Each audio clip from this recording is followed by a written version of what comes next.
This is James Taylor, and you're listening to The Creative Life. The Creative Life podcast is a show created for you, the creative. If you're looking for inspiration, motivation, and advice while at home, at work, or on your daily commute, then this show is for you.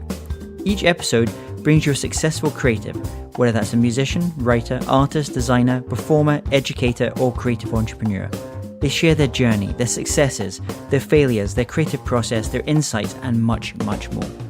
This episode is sponsored by C-School, the online school for creativity training. If you'd like to unleash your creative potential and access a free Creativity Blueprint training series, then just head over to c.school. That's www.c.school for your free training series. In this episode, I speak with JB Glossinger, and we speak about morning rituals, professional speaking, mindfulness, and online programs. Enjoy this episode. Hey there, it's James Taylor, and I'm delighted today to be joined by JB Glossinger. JB Glossinger, MBA, PhD, is widely known as the Morning Coach, with a daily podcast that has been downloaded over 22 million times. A sought-after motivational speaker and coach with an international following, JB is also a mastermind group leader and a contributing writer for the Business Journals, a 43-paper network. He holds advanced degrees in business and metaphysics, but credits his street education from black eyes to near bankruptcy with providing the life-changing lessons that inspired the keys to personal transformation that he shares with audiences, coaching clients, and readers worldwide. It's my great pleasure to have JB join us today. So welcome, JB. Hey, James. Great to be here, my man. So share with everyone what's going on in your world just now. Just craziness. We've got, I've been doing the podcasting for 11 years. I think I'm one of the pioneers in that, which is great. But, speaking and coaching, that's primarily what I do. I coach a lot of great CEOs who are out there doing some pretty cool things, some pro athletes, and just helping people stay positive, either through the podcast or through my coaching or through my speaking.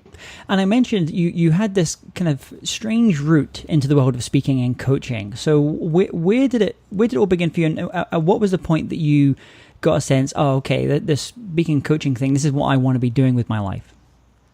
Well, I thought initially what I thought I was going to do was become a motivational speaker, but I went to the National Speakers Association. I used to have a pretty good job. I worked my way up through corporate and was running a small company and had a pretty good life, but wanted to follow what my mentors Zig Ziglar and Tony Robbins and those guys did. And so I went to the speakers event and I realized that, these guys are speaking 200 times on the road consistently. And it's not really what I wanted to do. I didn't want to be on the road. In fact, I hate travel. So becoming a speaker and traveling really wasn't what was good for me. So I decided to write a book and try to build something on the internet. And this was in 2005, 2006, to put the timing in perspective, right? So I did what any normal person would do. I quit my job and wrote a book and built a web page and put it out there and thought I was going to become a millionaire and instead lost my house and pretty much lost everything and kind of ended up in a rental trying to figure out what the hell I was going to do with my life because I just totally screwed up everything. And the book didn't sell. Nobody visited the website. Nobody wanted me to coach or speak. And so everything went the opposite direction that I thought it was supposed to. And in that time frame, when I was trying to sell this book and get out and speak that nobody would hire me, I started a conference call in the morning and built a little web page called morningcoach.com where people would get a number to call in on a conference line and I'd give them a good message. And people started to listen, and this was at the MySpace days, so I was finding people on MySpace to listen to my morning show on this conference line. And then eventually I had to pay because there was too many people getting on the conference line. I had no money. I was broke. And so I had to search for a way to get the message out, and podcasting was just starting. I didn't know what it was. I was a two-finger typist with a website and a book, and started doing a daily show back in 2005, 2006. And went from nobody listening consistently over the first 20 to 40 shows till one day I was featured on the homepage of iTunes and went to 40,000 listeners and started selling books and getting coaching clients, and everything changed. And that was back in 2006, 2007. I didn't really make money for the first year podcasting, and then about 2007, revenue started to come in, and I was able to start rebuilding my life back.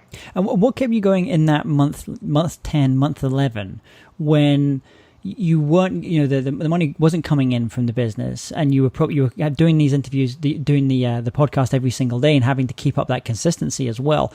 What kept you kind of going through that time before you started getting a sense of, oh, okay, this is really working now? Well, there was enough people that were listening, so I had that belief. And the truth was, I was doing it for myself. I was kind of keeping myself motivated, because Morning Coach is a motivational show, right? So it was like, you got to believe, you got to stick with it, you got to do what you're saying. And so it really was social proof that if you really stick with something and do it, it'll work. And so that kind of where my head was. Now, I quit every day. I mean, literally. And I had, Wayne Dyer's book on my desk, Wisdom of the Ages, and I had a lot of Randy Gage stuff, who's a good friend of mine. And I quit every day. I would look at my wife, and she would look at me and say, when are you going to get a real job? But we hung in there, and I just stuck with it, and I just believed. And then we came out through the other side. And it still was challenging. From 2007 to 2009, we had a lot of people, and I wasn't making a ton of money. So we opened a internet marketing a business that I had for a little while to try to help us survive. And I hated it. I didn't like it. And finally in 2009, my dog passed away that had been with me for years. And I decided, I'm going to go behind the wall. And I charged $20 a month at that time, and had people come with me, 1,200 people come with me. And that was the start of the business out of the 12,000 we had in the website. And so every step of the way has been a challenge, even up to today. It's never been perfect, but we've been able to build something really special with amazing people, even through all the challenges along the way. And I'm guessing what's interesting there in that kind of 2009 period, another interesting thing would have happened in the kind of professional speaking world. So many of those speakers that would have been at National Speakers Association and conferences like that, their world would have just gone, because they after the crash that happened, and then the other things that kind of went on as well just after that, I know a lot of those great speakers, that their work just dried up because they had no kind of evergreen income. So I'm guessing you were fortunate in a way that you'd kind of built up this additional kind of revenue stream, so you didn't have to be on the road like some of the others. Yeah, it was good and bad. I'll tell you, the good thing was I had a nice residual income. I was able to get a nice team together, and we've been able to sustain since then. The bad thing is, at that time, I got to be really good friends with Tim Ferriss and Gary Vaynerchuk, who everybody knows, right? And Gary had Wine Library TV, and he was doing his wine YouTube. I was doing the daily podcast, and Tim was doing his book. And I met Tim. In fact, we spoke together at NSA, the National Speaker Association, back then in 2008 or 2009. And he at that time was pushing his book. So they had things. He had Brain Quick, and he was able to sell it. Gary had Wine Library TV. So they were able to stay free and build, continuously free, because they had other businesses where I couldn't. I had to eat. So I had to go behind the membership model. So in one way, yeah, most speakers were having issues, and I had a great business. But on the other hand, some of my friends were able to stay free and just continue to dominate as Gary and Tim did. And I could have been in that same mode. So in a way, it helped me, but it also stunted my growth. On your site, on morningcoach.com, you talk about that importance of having the keystone habit of a morning routine or a morning ritual. And in the post, actually, it's really nice because you kind of talk through your own morning routine, your own morning kind of coach routine. Can you just kind of talk us through that as well? And just say, what does that do for you? What kind of benefit does that have for your life and the life of the people around you? Well, as I get better at what I'm doing, and when I first started, I sucked. I'll be honest. I mean, I couldn't coach anybody. I thought I could, but I couldn't. Now I can actually coach. I mean, I coach people that have 6-figure and 7-figure and 8-figure businesses, and it's great. And I can, because I've got the knowledge. But back then I didn't have. But now, as I've gotten into this more and more, the two main things that most people need to manage that are getting to higher levels. I'm not talking people that are struggling financially, but people that are growing their businesses and, trying to get to the next level. They need to manage their energy and their peace. So energy is the first thing, is understanding where I'm going to put my energy and do I have energy? And the other thing is, do I have peace of mind to make the proper decisions? Having a proper morning routine is going to help you establish both of those. It's going to help you prioritize your day and get yourself where you need to be. And then the other thing is to get your mind in a place where you're peaceful and you can make decisions. Most of the CEOs I coach, the reason they're with me is because they face negativity all day. I mean, all they do is solve problems. There's no real positivity in the day. So you've got to make sure you're managing your energy and peace. And that starts with a good morning routine, especially when you're going to just face problems all day long. You mentioned on that post that I was reading kind of earlier as well. I thought it was, you talk about in terms of, it reminded me a little bit of if someone's on a boat and you're trying to get from, say, one island to another island. And it's, you kind of set out on your initial journey or your path. This is where you want to get to. But it felt like the way that you described that kind of morning routine or morning rituals is that constant thing of having the rudder or the oar and just kind of moving it, tweaking it slightly to make sure that you are kind of going in the direction that you're going, and the current isn't just kind of pulling you away somewhere.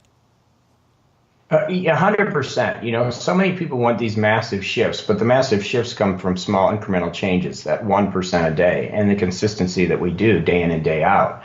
And so that's what a really good morning routine does, is it gets you in a place where you're consistently doing something every morning, getting your mind right, and then, able to make the changes that you need as you go along the way. Life is not static as much as we'd like it to be. It's dynamic. It's constantly changing. It's constantly evolving, especially if you're an entrepreneur. And so you've got to have the ability to make the changes. And the only way you're going to do that is when you have energy, when you're putting energy where it needs to be, and you found this peace. And that comes from, getting up in the morning. It actually starts the night before by getting a good night's sleep, waking up with the proper attitude, and then going facing the challenges that you're going to face during the day.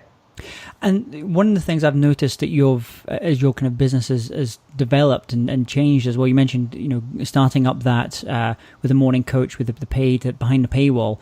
And now I see you kind of like building out online courses and other things. We both use a system called Kajabi, which is, a great system. So what's your, when you think about those types of things, those products and programs, how do you kind of shape them in your head? How do you think about how they relate to each other without kind of getting lost? Because it feels very easy you can get lost in the kind of bright, shiny thing syndrome.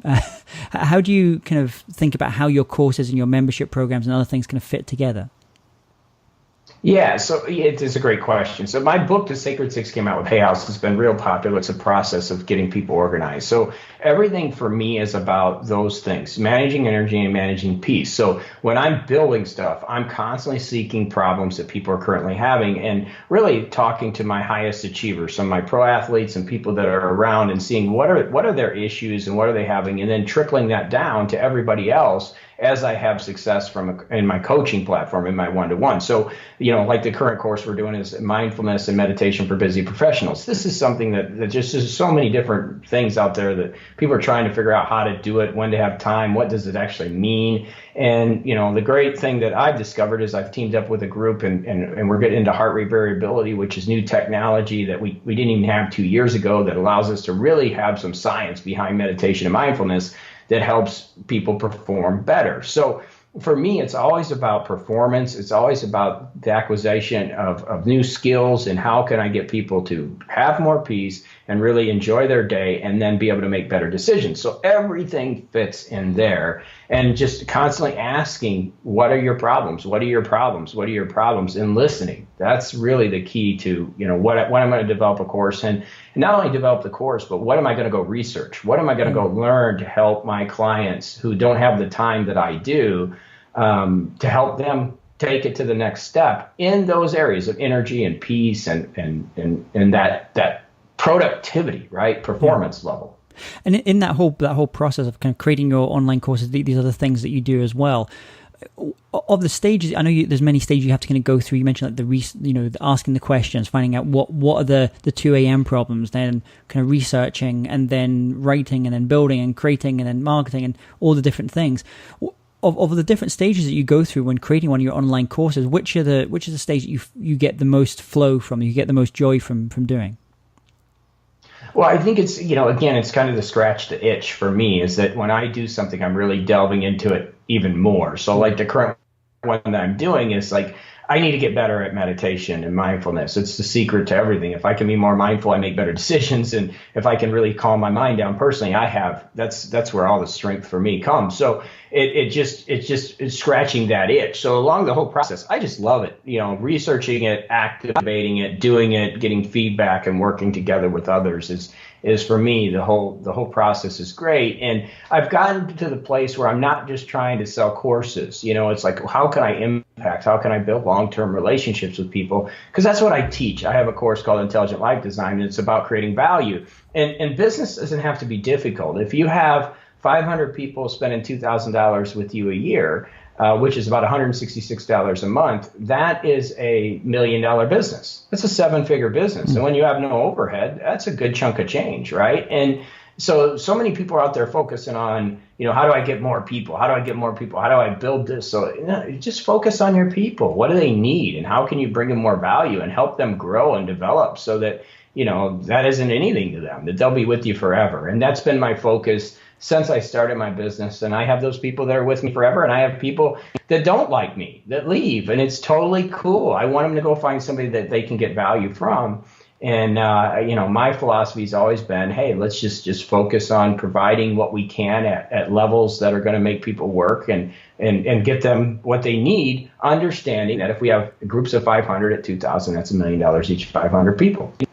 It speaks a little bit to that great Kevin Kelly post where he talks about the 1,000 true fans concept. You just need 1,000 true fans, and it sounds like what you're being able to do very successfully is not just go with the breadth side of things, but very much go deep and look in the entirety of your coaching clients, your customers' lives, and constantly asking what are the challenges, what are the deeper challenges, how can you kind of go deeper on that. 100%. And I think that's, again, another thing that people lose is that area. Some speakers, and I'm not going to say good or bad, but some speakers, they'll do one keynote their entire life and they memorize it. I mean, I would literally stick a fork in my eye if I had to do a keynote like that. Everything I do, I did the affiliate summit, I keynoted, after Theismann, and, I did the close there, and everything's individual. And in fact, just to give you an example of how that worked is, we had 5,000 people there, and I went and had Bruce Clay. I went to one of Bruce Clay's sessions, who I never met before, who does SEO. He opened his company 2 years before Google. The guy knows it inside and out. And I went and did the keynote. And as I was doing the keynote, he was in the audience. I saw him sitting there, and I was like, hey, Bruce, in the middle of the keynote, there was some point about SEO. And I said, this is a guy you need to talk to, because his company is 2 years before Google. And I said in a session, it was unbelievable.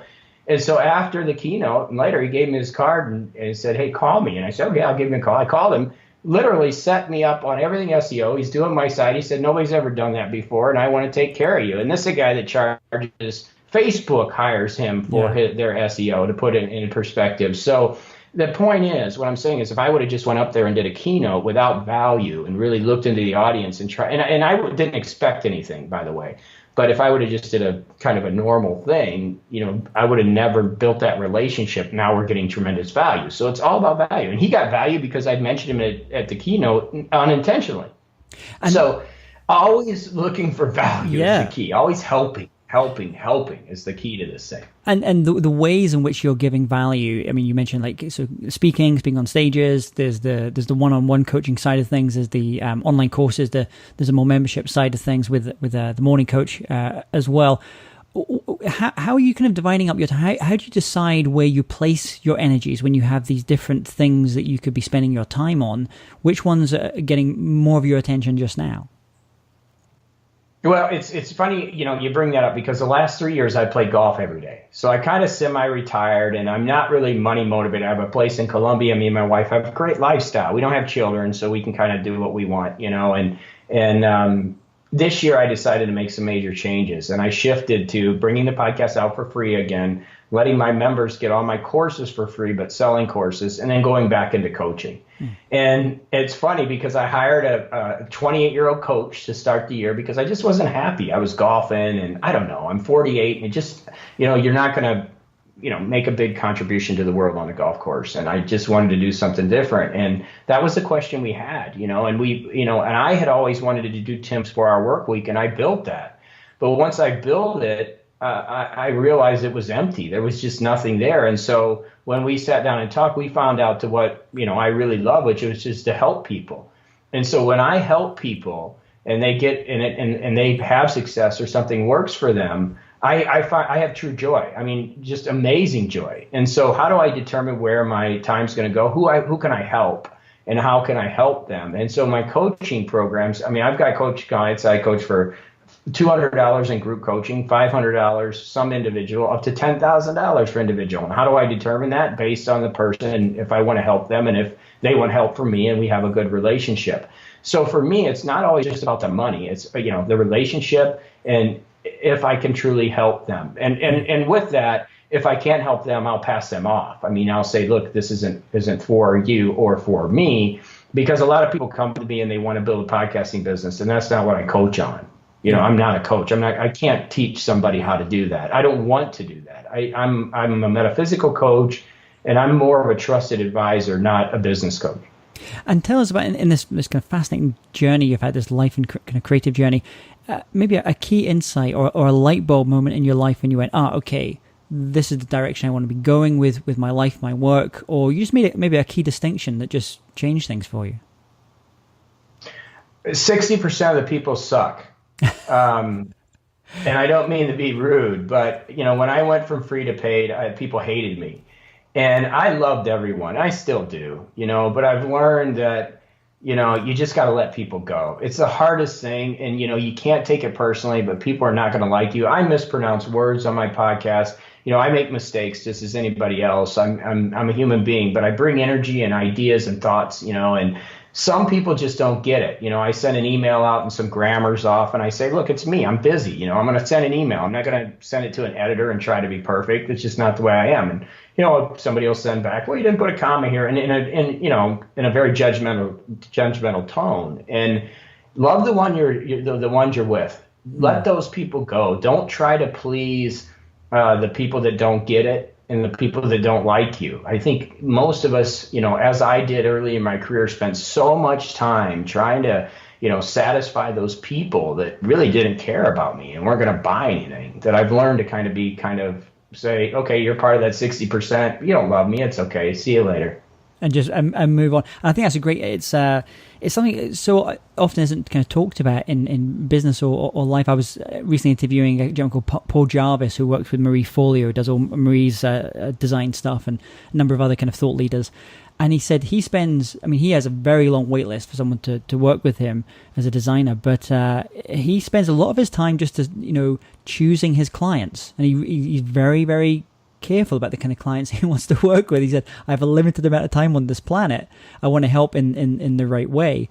And if people don't, get my thing, then I just need to move on. But it's just this idea of that sometimes we need to spend a little bit more time in kind of selecting our ideal audience for what we're creating. Yeah, 100%. And in fact, one of the things I've done, everything but my membership site, obviously, because that's more people, right? But anytime I'm working with somebody, I have them fill out an application, and they kind of self-select. Because if you're not willing to fill out an application for me, then I'm not going to have a meeting with you. Yeah. I mean, I get people all the time to call. Can you come to have a cup of coffee? Can you do this or this? And you reached out. I'm going to do my best to try to put energy out in every format that I can. But there's a line. There's a limit that you can do. And so for me, if it's going to be one-on-one and they want to talk and get some information, it's like, look, you got to fill out an application. And a lot of times it's not just because I'm not doing it because I want to do it for free. It's also because I want somebody to have skin in the game. Yeah. If they don't have skin in the game, they're not taking it for real, right? So those are two of my things. You got to fill out an application, see if they self-select, if they even want to take time. Then you got to have skin in the game. And that's why my coaching prices vary so much, because each person, is at a different level. The guys I coach at $10,000, some of them only call me once every 6 months, and they're, 7 figures, 8-figure businesses, but they need me when they need me. Yeah. Now, talking about kind of resources and other things, do you have any kind of online resources or tools or apps that you find really useful for helping run your business and doing what you do every day? We go back and forth on a lot of different things. We're starting, I got to tell you, I finally found a CRM that I kind of like. We're using Insightly, and that's brand new. I mean, I've just moved to Insightly, and we're using that for our consistent stuff. For our team, we use, and I'm terrible with all these things. I think it's Slack. Is that what it is? I'm looking at it right now, which is a chat program, that we use consistently.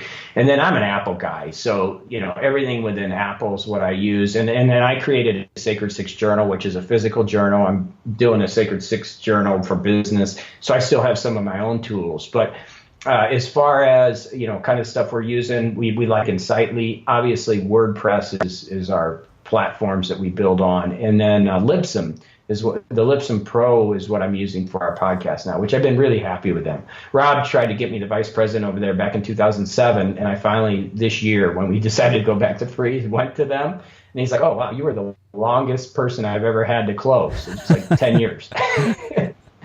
So if you could, you're talking about like some of these tools, but if you could recommend just one book to our listeners, and also maybe one record, one album, for example. I know you're a fan going to the gym and heading out there as well. What would that book and that record be? Well, I don't want to be kind of on my own thing, but I wrote The Sacred Six for me, and I think it's a great process. I really do. It's a book that can help people really, if they're unfocused, and we live in an age of distraction, and you need to understand how to get focused and put a plan together. Sacred Six, 100%. I read it. I go through it once in a while. That's on my side. On a spiritual side, I really, really appreciate The Power Now, the first part of the book. Just the first few chapters can really be life-changing for you if you start to understand becoming more present and, getting a little bit deeper. I think if somebody hasn't had a chance to grab that, if you looked at my library, I just moved into a new home and I built a new library, and it's literally 30 foot by 10 foot filled with books. So I could go give you 1 million, but those are two that I think would really, really help you out. As far as albums, one of the things that I like to do, and, I'm an old heavy metal guy, but one of the things that I've trained my brain to do is when I need to get work done, I like to listen to soundtracks. And if you listen to some of the soundtracks that are out there today, and I'm trying to think of the gentleman that I listen to all the time. I got to go to my playlist here. I love my soundtracks. And you will, it's just amazing how it just gets your mind in a better place. Yeah. When when you're trying to get something done, it's really hard to Hans Zimmer. So I'll listen to Hans Zimmer, who did Inception and all those, and I'll put that on, and man, I can crunch books. I can crunch whatever I need to do to get it done.